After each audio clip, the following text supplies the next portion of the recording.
Here he is in person, Don Marshall. How you doing? How you doing, Don? Pretty good. How's it Good. going? How do I know you? I don't know. I've been everywhere on television. Let's put it that way. Yeah. I've done about 90 television shows altogether. Awesome. I used to do a show called Land of the Giants Yes. series. Awesome Then show. I did Star Trek, and The House on the Prairie, Incredible Hulk.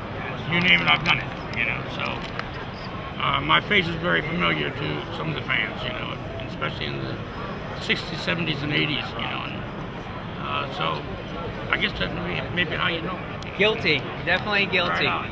Yes. Well, you actually know him from somewhere else. I ring him up and see him at my work every day on a daily basis. So yeah, good guy. And, Thank you, I appreciate yeah, that. good to see you here. How's it Thank going for you? Okay, pretty good. Good. Right on. Could be better, but you know. Yeah. But you know, it's kind of nice seeing some of the people that watch you on television and they like what your work and stuff like that. So now I've heard from some other customers that you're working on trying to get the Land of the Giants movie or the script or something like that. Motion picture. Yeah, I wrote a script to do a film, an updated version of Land of the Giants, and it will have the original cast and new people. Okay, the original cast are the older people, needless to say, and then you have a younger group. Like a captain and all that, to crash land on the planet also. And we devise a way to escape.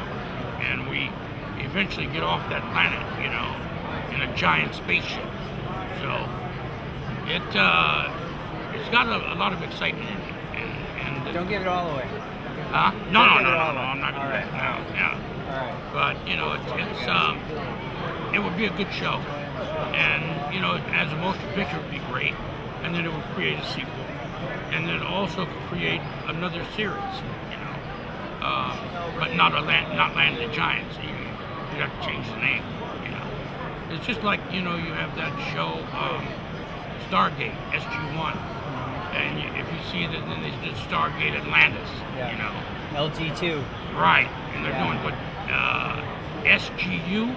LG2. Is it LG2? Well, it could be. They got an Or the SGU jumbo also. jet I remember as a kid. Right. That they had during the on the Universal tour. Right. And you got there and you waited, and took your little potty break and all that. Yeah. The phone is what I remember. Was that part of the show? Yeah. Okay. Oh yeah. We always use the telephone. Yeah. That's the only way we gotta have a actually phone. talk to the Giants, you know. Because trying to talk to the Giants from that size, you know, to here, you know, you're like shouting, you know. But, you know, in order to communicate with the Giants, you know, we called on the phone. And the receiver was actually heavy, you know. And it actually took two of us to lift it, you know, put it down. And so, see, all that stuff was real. And the reason our show went off the air is because it cost too much money to make the actual props, you know, like this here. You know, that they actually built them, you know. Yeah. And so all the giant props were actually built, and it cost so much money to do that 20th Century Fox didn't want to spend any more money on the show, and it was eating up other profits. And that was the reason it went off the air. And Irwin Allen really got pissed. He left the studio because of it, you know. And then he went to Warner Brothers and he started doing Poseidon Adventure and Towering Inferno and all that. So 20th Century Fox really left off, missed out, you know. But 20th Century Fox, they were stupid.